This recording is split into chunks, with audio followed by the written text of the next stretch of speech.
Hello guys, today I got sent this microscope for kids. Let's unbox it and let's see what comes inside. Inside the box we get our kids microscope right here. It does have an LCD screen, has these buttons. This is the power button right here.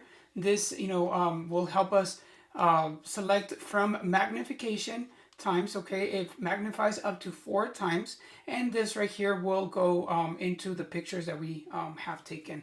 On the side we have the shutter button right here for the camera. We have a USB-C type port right here, and on this side we have the slot for our micro SD card.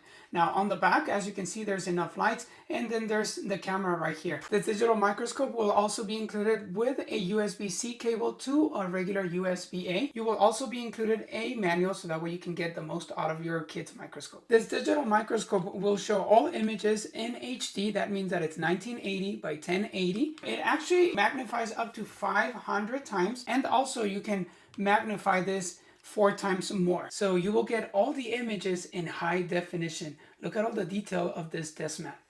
This is incredible. Your younger kids will be able to play with this magnifying glass starting from toddler ages all the way up to grown-up kids. On this other side we will show this magnifying glass. This is a regular kind.